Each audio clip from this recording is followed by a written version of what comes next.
ఉంటాయి. అలా రహస్యాలు తెలుసుకున్నాడు కాబట్టి భవిష్యద్ధాతవు హనుమంతుడికి పట్టిన యోగం చూడండి. రామచంద్రమూర్తి ఇచ్చిన వరం కాదు, బ్రహ్మదేవుడు ఇచ్చిన వరం అది. అదే రామచంద్రమూర్తి అంటున్నాడు, బ్రహ్మదేవుడు వరం ప్రకారం తరువాత ఈ కాలంలో బ్రహ్మకల్పం, ఇప్పుడు శ్వేతవరాహ కల్పం ఉందండి. ఈ 7 కల్పాలు ఉంటాయి మొత్తం. పృథ్వీ కల్పం, ఇలాగ వరాహ కల్పం, శ్వేతవరాహ కల్పం, యజ్ఞకల్పం, మేఘవాహన కల్పం, బ్రహ్మకల్పం, ఇలా ఉన్నాయండి. శ్వేతవాహన కల్పం ముగిశాక యజ్ఞకల్పమో మరొకటో రాబోతోంది. ఆ తర్వాత రాబోయే కల్పంలో మొత్తం సృష్టి చేయబోయేది హనుమంతుడే, భవిష్యత్ బ్రహ్మ. నవమ బ్రహ్మవు అంటారు. ఇప్పుడున్న బ్రహ్మ 8వ వాడు. ఈయన తర్వాత 9వ బ్రహ్మ ఎవరంటే హనుమంతుడు. అంత స్థానాన్ని సంపాదించాడు. అదే రామచంద్రమూర్తి నాడు భవిష్యద్ధాతవు, ముందు ముందు రాబోయే యుగాల్లో బ్రహ్మదేవుడు నువ్వేనయా, నీకు చెప్పేదేమిటి. అంతేకాదు అధ్యాత్మ విద్యా తాత్పర్య నిరూఢ బుద్ధివి. మనం అందరం ఇవాళ ఆధ్యాత్మిక ప్రవచనానికి వచ్చాం. చెబుతున్న నేను, వింటున్న మీరు కూడా గమనించవలసింది ఒకటి ఉంది. ఈ అధ్యాత్మ విద్యకి తాత్పర్యం ఏమిటి? ఊరికే శ్లోకాలు పద్యాలు చెప్పుకోవడం, ఇక్కడ సుందరకాండ అంతా చెప్పారండి, ఏం చెప్తే ఉపయోగం ఏంటి? ఇక్కడ నీకేం అర్థమైంది, నువ్వేం పాటించావు? లేనప్పుడు ఏం దండగా, చెప్పిన ఆయనకి సత్కారమైనా చేస్తా, నీకేం చేస్తారు ఇక్కడ? ఆ తాత్పర్యం తెలుసుకోవాలి. దాని యందు మన బుద్ధి నిరూఢం కావాలి. ఈవేళ మొత్తం ప్రవచనం సారాంశం ఇది కదా. ఈ పద్యం చెప్పారు, ఈ శ్లోకం చెప్పారు, దీంట్లో ఈ 4 లక్షణాలు ఉండాలి. బలము, బుద్ధి, తేజస్సు, ఈ సత్వం ఉండాలి కదా. ఇవి నాలో ఉన్నాయా? ఇది తాత్పర్య నిరూఢ బుద్ధి అంటే. అంతేగాని ఆ శ్లోకం ఒకటి రాసుకుని ఆ శ్లోకం ఒక 100 సార్లు పారాయణ చేస్తే ఏమీ రాదు, బలము రాదు, బుద్ధి రాదు, నీరసం వస్తుంది రాసి రాసి. ఇదే తాత్పర్య నిరూఢ బుద్ధి. తాత్పర్యం అంటే తత్పరం. ఆ పద్యం తర్వాత ఉండేది తత్పరం. దాని ఎందు లీనమవు. అది ఎందుకు చెప్పారో గమనించు. అలాగా ఆయన అధ్యాత్మ విద్య నేర్చుకున్నాడు, బ్రహ్మయోగం. కాబట్టి బ్రహ్మచారిగా ఉండిపోయాడు. ఉండిపోయి తాత్పర్యాన్ని, ఇంత బ్రహ్మచర్యం దేనికోసం? ఆత్మజ్ఞానం పొందడానికి. అంతేగాని గిన్నీస్ బుక్ రికార్డుల కోసం కాదు. ఇంత ఏదైనా పని చేస్తే మనకు అంతిమంగా ఆత్మజ్ఞానం రావాలి. ఏ పని ద్వారానైనా ఆత్మజ్ఞానం రావాలి. వస్తుందో లేదో చూసుకోవాలి. అది లేకుండా ఊరికే చదువుకుంటూ పోయామనుకోండి, చదువు వస్తుంది, రావలసిన జ్ఞానం రాదు, మళ్ళీ నెత్తి మీద ఒత్తిళ్ళు పెరుగుతాయి. ఇవాళ ఆ ఒత్తిళ్ళే పెరుగుతున్నాయి. అదే చదువుని ఆత్మజ్ఞానం కోసం చదివితే ఒత్తిళ్ళు ఉండవండి. ఇప్పుడు ఇంతమంది ముందు మాట్లాడవలసి వచ్చినా నా మీద ఏ ఒత్తిడి లేదమ్మా. నేను పొద్దున్న కూర్చొని మీకు రహస్యం ఏం చెప్పట్లా, బహిరంగంగానే చెబుతున్నా. నేను దీనికి తయారవ్వకుండా రాలేదండి. ఆ రామాయణం సహా, భారతం సహా, ఇతర కావ్యాలు సహా, ఇంతకుముందు తెలుగు కవులు రాసిన కావ్యాలు సహా, ఎక్కడెక్కడ ఆంజనేయ స్థుతులు ఉన్నాయో అవన్నీ సేకరించి మధ్యాహ్నం 3 గంటలు కూర్చొని తయారై వచ్చాను నేను అక్కడికి. తయారైన పద్యాలు మళ్ళీ మర్చిపోకుండా సంక్షిప్తంగా ఇందులో రాసుకున్నాను. ఇది ఎవిడెన్స్. ఇదిగో లెక్క, ఇదిగో ఇటు కూడా. ఆ రాసుకున్న వాటిని మళ్ళీ 11 విభాగాల కింద చేసి సంక్షిప్తంగా రాసుకున్నాను. ఇప్పుడు కారులో ఇక్కడికి వస్తూ 11,000 కణుపుల మీద ధారణ చేశాను ఇక్కడ వరకు. అందులో ఇప్పటికి 3 అయినా, ఇంకా 8 అవుతాయి లెక్క. అది 3వ లెక్క నడుస్తోంది. ఎందుకని మధ్యాహ్నం పగలంతా కూర్చున్నాం, అభ్యాసం చేసాం, భోజనం చేసాం, గంట పడుకున్నాం, లేచాం, మళ్ళీ ఓసారి రౌండ్ వేసుకున్నాం, దినపత్రిక చూసాం, మరి కొత్త వార్తలు జోడించాలి కదా, అది కూడా చేసాం. అయ్యా కారులో బయలుదేరాం, వారు ఏదో మాట్లాడుతున్నారు, నా దృష్టి మాత్రం కడుపుల మీద ఉంది. లెక్క మర్చిపోకూడదు, చెప్పాలి, అన్నీ చెప్పాలంటే ఇలా అనుకో. లేకపోతే వరుస కూర్చుండదు, ఎక్కడి నుంచి ఎక్కడికో వెళ్ళిపోతాం. ఇక్కడ మధ్యలో ఏవో ప్రసక్తులు వస్తాయి, మళ్ళీ వచ్చిన చోటికి రావాలి. అందుకని కప్పగంతులు లక్ష్మణ శాస్త్రి గారిలో కప్పగంతులు వేసుకుంటూ వెళ్ళిపోకూడదు. ఇక్కడ అలా గంతులు వేసుకుంటే వినవాళ్ళు ఏమవుతారు? అసలు సబ్జెక్ట్ ఏమైంది? ఇందాక ఏదో మొదలెట్టారు, ఇక్కడ యతన్మాత్రుడివే అన్నారు, ఆ పద్యం ఏమైంది అంటారు. ఆ పద్యంలోకి వెళ్ళాలి. మళ్ళీ పెడుతున్నాం కదా. శ్రౌతస్మర్త రహస్యవేదివి భవిష్యద్ధాతవు అధ్యాత్మ విద్యా తాత్పర్య నిరూఢ బుద్ధివి. ఏ విద్య నేర్చుకున్నా దాని తాత్పర్యం ఏంటి? ఇదెందుకు అనే ప్రశ్న వేసుకోవాలి. వంట చేస్తున్నా, ఇదెందుకు? నలుగురు తినడానికి. తినడం ఎందుకు? ఆరోగ్యంగా ఉండడానికి. ఆరోగ్యం ఎందుకు? ఆత్మజ్ఞానం పొందడానికి. అన్నింటికీ అదొక్కటే సమాధానం.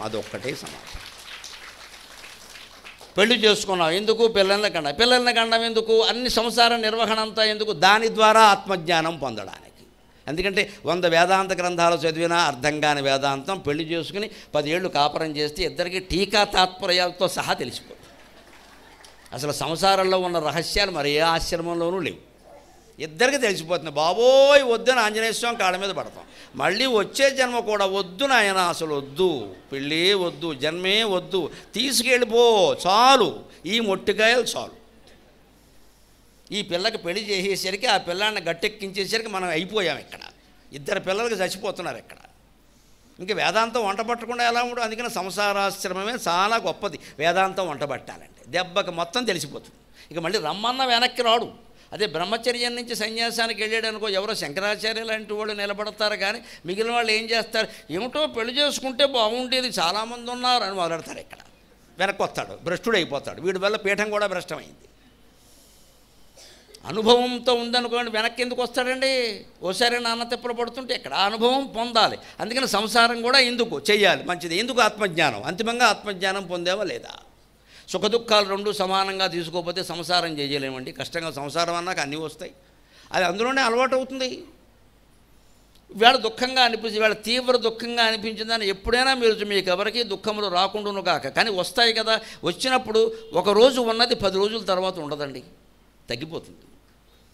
ఓ నెల అయిన తర్వాత మళ్ళీ గుర్తు చేసుకుంటే వస్తుంది, లేకపోతే ఉండదు. ఒక ఏడాది అయ్యాక ఎన్నో శుభాలు జరుగుతూ ఉంటే అసలు మన జీవితంలో ఇదోడు జరిగిందా అని గుర్తొస్తుంది విచిత్రంగా. అంటే ఆ దుఃఖ తీవ్రత ఎప్పుడో 10 ఏళ్ల క్రితమో 15 ఏళ్ల క్రితమో పడింది, ఇప్పుడు 10 ఏళ్లలో తగ్గిపోయిందా లేదా? అంటే దుఃఖం కూడా శాశ్వతం కాదు, సుఖం శాశ్వతం కాదు, దుఃఖం కూడా శాశ్వతం కాదు. నువ్వు ఊరిగా గుర్తు చేసుకుంటే వస్తూ ఉంటుంది. గుర్తు చేసుకోవడం మానేయి. రామ్ రామ్ రామ్ అనుకుంటూ కూర్చో, ఏ దుఃఖము రాదు. రామ్ అంటే రాము అని అర్థం, రావంతే. అది నేర్చుకోగలగాలి. అలా నేర్చుకున్న తాత్పర్య నిరూఢ బుద్ధి. అంతేకాదు ఆయన బ్రహ్మచర్య వ్రతం చూడండి. విశుద్ధ బ్రహ్మచర్య వ్రతోద్ధూత అంభశ్చరకేతనుండవు. బ్రహ్మచర్యం విద్యార్థులను కోరుతున్నా, చిన్నవాళ్ళు కాబట్టి నమస్కారం పెట్టకూడదు, ఆశిస్తున్నా, మిమ్మల్ని ఆశీర్వదిస్తూ కోరుతున్నా. మీ చదువు పూర్తయ్యే వరకు అమ్మాయిలు కానీ అబ్బాయిలు కానీ బీటెక్ అయినా ఎంటెక్ అయినా ఏదైనా సరే తల్లిదండ్రుల సంబంధం చూసి పెళ్లి చేసే వరకు మగాడి దృష్టి ఆడదానికి ఉండకూడదు, ఆడదాని దృష్టి మగాడికి ఉండకూడదు. దాన్నే బ్రహ్మచర్యం అంటారు.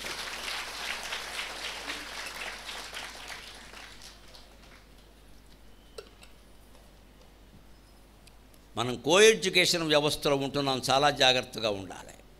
ఈ బెంచీ చివర అమ్మాయి ఉంటుంది, ఈ బెంచీ చివర అబ్బాయి ఉంటాడు. వీరెవరూ సన్యాసి కాదు, వారేమో వీరబ్రహ్మంగారు కాదు. ఇక్కడ నిగ్రహంతో ఉండాలి. ఏముంటారు ఇక్కడ? ఎవరికి ఉన్నాయి నిగ్రహాలు? పాఠం నడుస్తుంది, వీరి మధ్యలో సిగ్నల్స్ నడుస్తూ ఉంటాయి. అంత ప్రమాదకరమైన వ్యవస్థలో ఉన్నాం మనం. తల్లిదండ్రులు పాపమ్మా అమ్మాయి బాగా చదువుతుంది, నువ్వు అనుకుంటున్నావమ్మా, అక్కడ వేరుగా నడుస్తున్న వ్యవహారాలు నీకు తెలియదు. అందుకే ఇవాళ చెడిపోతుంది వ్యవస్థ మొత్తం. పంపిస్తున్నారు కాలేజీకి, వాడు తినగా ఉంటాడని గ్యారంటీ లేదు.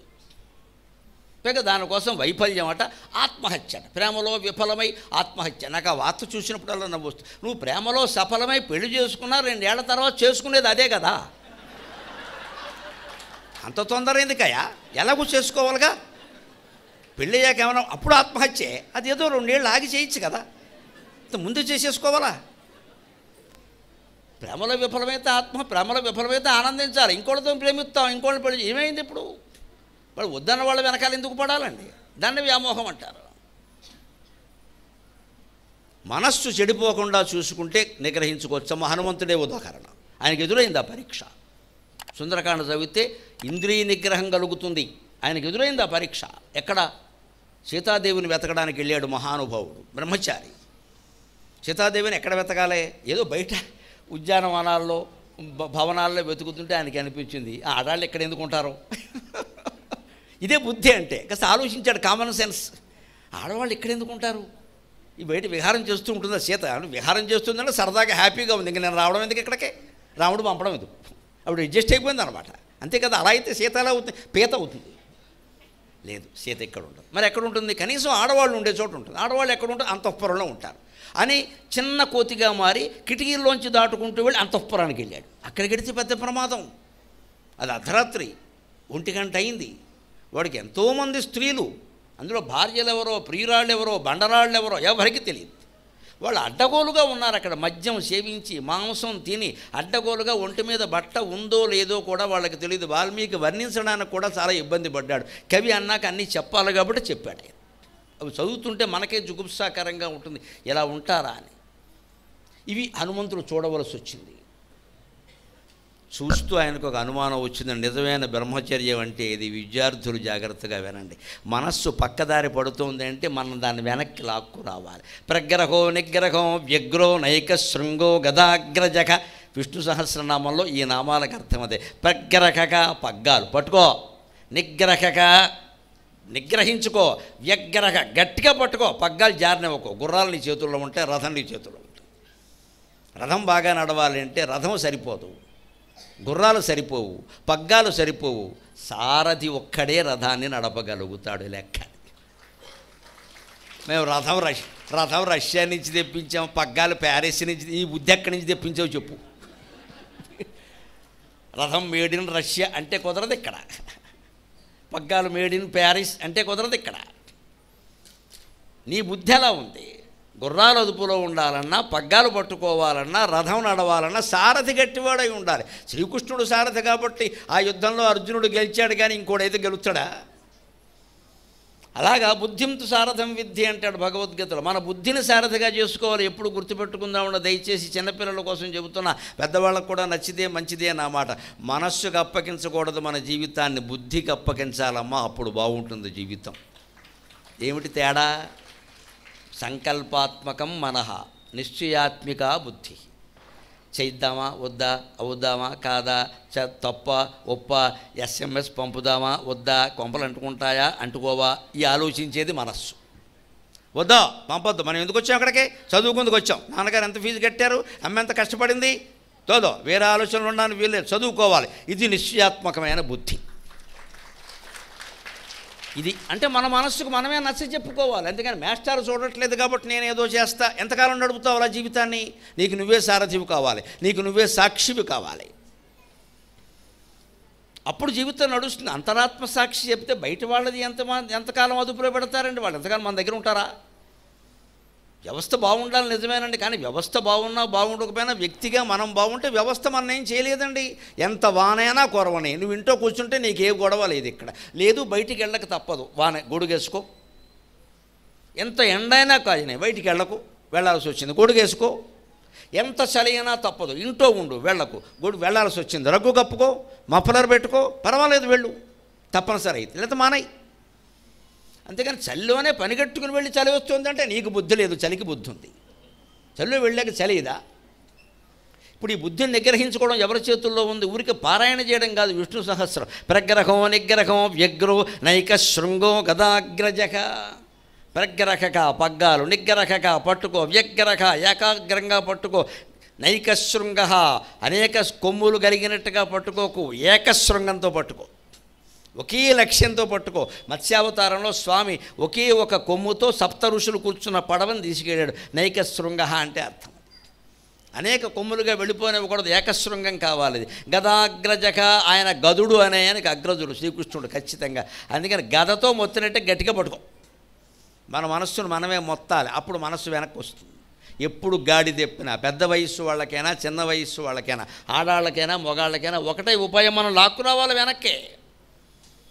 అలా బ్రహ్మ బాగుంటుంది. అందుకని ఆయన ఏం చేశాడు, ఇక్కడ రాక్షస స్త్రీలందరూ రకరకాలుగా ఉన్నారు, అర్ధనగ్నంగా ఉన్నారు. ఇప్పుడు వీళ్ళని నేను చూడొచ్చా చూడకూడదా? మరి చూడకపోతే సీతాదేవి దొరకదు కదా. అంతఃపురంలో కాకుండా ఎక్కడ వెతుకుతాం? నా కర్తవ్యం నేను చెయ్యాలి కదా. అంటే ఇక్కడే తిరగాలి. మరి ఇక్కడ ఇటువంటి దృశ్యాలు ఉన్నాయి, అసలు నా బ్రహ్మచర్య వ్రతానికి భంగం కదా అని ఆయన అనుకుని ఏం చేశారంటే, మనోహేతు సర్వేషాం స్వభావస్తు ప్రవర్తతే అని నిర్ణయించుకున్నాడు. ఎప్పుడైనా సరే మనకి ఎలాంటి సంకట స్థితి ఏర్పడినప్పుడు, ఉండకూడని పరిస్థితుల్లో మనం ఉన్నప్పుడు మన మనస్సు ఎలా ఉందో పరిశీలించుకోవాలి. అక్కడ పరిస్థితులు అశ్లీలంగా ఉన్నా, అసభ్యంగా ఉన్నా, మన మనస్సు కనుక భగవన్నామస్మరణలో పవిత్రంగా ఉంటే నువ్వు కైలాసంలో ఉన్నట్టు లెక్క, వైకుంఠంలో ఉన్నట్టు లెక్క. నీ చుట్టూ వాతావరణం పెద్ద సమస్యగా, దాన్ని నువ్వు మార్చలేవు. దాని గురించి వద్దు నీకు. ఇక్కడ అది పవిత్రంగా ఉంటే మంచిదే, లేనప్పుడు నువ్వేం చేస్తావు? అంతా ఊడుస్తూ కూర్చుంటావా? అక్కడే ఉండాలి, తప్పదు. నీ మనస్సును మార్చుకో. ఇప్పుడు మనస్సును మార్చుకోవడం మన చేతుల్లో ఉంది కదండి. పరిస్థితులు మారాలని ప్రయత్నిస్తారు ఏమిటండి? పరిస్థితులను మనం మార్చగలమా? ముందు మన మనస్సును మనం అదుపులో పెట్టుకుంటే పరిస్థితులను కూడా మార్చచ్చండి. నా అనుభవం చెబుతున్నా మొహమాట లేకుండా. పరిస్థితులు మీ గుప్పెట్లో ఉండాలంటే పరమేశ్వరుడు మీ గుండెల్లో ఉండాలండి. ఖచ్చితంగా పరిస్థితులు మారుతాయి. ఇంట్లో వాళ్ళు మారలేదు, బయట వాళ్ళు ఈ సంత వద్దండి. జపం చేయి, అందరూ మారతారు, నీకోసం మారతారు. అమ్మవారు తలుచుకుంటే నీ చుట్టూ వాతావరణాన్ని మొత్తం మణిద్వీపం చేసేస్తుందమ్మా, అనుమానం లేదు. వాడు నా భక్తుడు, నోరు మోసుకుని వాడు చెప్పినట్టు వినండి, మొత్తం అందరినీ మార్చేస్తుంది ఆవిడ. భక్తి ప్రియ, భక్తి గమ్య, భక్తివశ్య, భయాపహ. దేవత మీద అపారమైన నమ్మకం ఉండాలి మనకి. మనం వాడిని మార్చడానికి ఒక కౌన్సిలింగ్ చూసి వీడిని మార్చడానికి ఒక డాక్టర్ ఎవరు మారుతారు? ఇవన్నీ జరిగే పని కాదు. ఇక్కడ భగవంతుడు దండం పెట్టి నీ పని నువ్వు చేయి. ఆ మారని మనిషి యొక్క ప్రభావం నీ మీద లేకుండా చూసుకో. వాడు మారడం ఎప్పుడప్పుడు మారతాడు. వాడి ప్రభావం మన మీద లేకుండా ఉంటే అయిపోయాయి. అది మన చేతుల్లో ఉంది. అలాగా ఆయన అంధో బ్రహ్మచర్య వ్రతోద్ధూత అంభశ్చరకేతను ఉండవు. ఆయన బ్రహ్మచర్య వ్రతంతో ఏం చేశాడంటే అంభశ్చరకేతనుడు అంటే మన్మథుడు. ఎందుకని అంభశ్చరము నీటిలో చరించేది చేప, అది కేతనుడు జెండాగా కలిగినవాడు. మన్మథుడు జెండా మీద చేప ఉంటుంది. లేదు ఆయన్ని మకరాంకుడు మకరకేతనుడు అని కూడా అంటారు. అంటే 2 జెండాలు ఉంటాయన్నమాట. ఓ జెండా సోమవారం పట్టుకుంటే ఓ జెండా మంగళవారం. మరి అది ఇస్త్రీకి ఇస్తే ఇది ఉండాలి కదా. ఒకటే జెండా ఉంటే ఎలాగా? నేను ఎక్కడో అవధానం చేస్తుంటే అడిగారు. మన్మధుడిని మీనకేతనుడు అంటారు, కొన్ని ఇంట్లో మకరకేతనుడు అన్నారు. ఇంతకీ మీన ఉంటుందా, ఆయన జెండా మీద మకర ఉంటుందా? 2 ఉంటాయి. ఆయన పెళ్లి కాకముందు అమ్మాయిలకి వలేసేటప్పుడు మీనకేతనుడు, పెళ్ళి అయిన తర్వాత మొసల్లా పట్టుకుంటాడు కాబట్టి మకరకేతనుడు. ముందు వలేస్తాడు, ఆవిడ పడుతుంది అనుకుంటాడు, వీడే పడతాడు ఆ వల్ల. అవధానంలో అప్రస్తుత ప్రసంగంలో నన్ను అడిగారు, పెళ్లి కూతురు బొట్టలో కూర్చుంటుంది కదండి, పెళ్లి కూడా కూర్చోడే అన్నారు. ఆవిడ కూర్చునేది 5 నిమిషాలు నాయన, తర్వాత వీడు ఆ బొట్టలో పడ్డాడు, మళ్ళీ లేవలేదని చెప్పి. మేనమామలు తప్పుకోగానే ఆవిడ లేచింది పైకి, వీడు వెళ్ళి ఆ బొట్టలో పడ్డాడు, ఇక ఈ జన్మకు లేవడు వీడు అంచేది, వాడు బొట్టలో వేరే కూర్చోక్కల. అంతే మేనకేతనుడా ఆయనకి 2 జెండాలు ఉన్నాయి. మనం ఏం చెబుతాం, అవధానంలో మాటలు ఇలాగే ఉంటాయి చమత్కారంగా. 2 జెండాలు ఉన్నాయా, ఓసారి ఇది పట్టుకుంటాడు. పెళ్లి కాకముందు ఇది పట్టుకుంటాడు, పెళ్ళి అయ్యాక అది పట్టుకుంటాడు. అటువంటి మీనకేతనుడిని మకరకేతనుడిని తోసిపారేశాడు. నువ్వేంటి నన్ను చేసేది అంటే, మన మనస్సును మనం నిగ్రహించుకోగలిగితే మన్మధుడు కాదండి, యమధర్మరాజు కూడా మన్నేం చెయ్యలేడు. మనం శివభక్తులం, ఖచ్చితంగా వాళ్ళ సంగతి ఆయన చూసుకుంటాడు. మృత్యువు కూడా మన్నేం చేయలేదు. మన మనస్సును మన నిగ్రహంతో ఉండాలి. బ్రహ్మచర్య వ్రతోద్ధూతాంభశ్చరకేతనుండవు అఖిల స్తుత్య ప్రభావోదయ. ఈ రకంగా అందరూ నీ వైభవాన్ని స్తుతిస్తున్నారయ్యా, నీకు నమస్కారం అన్నాడు.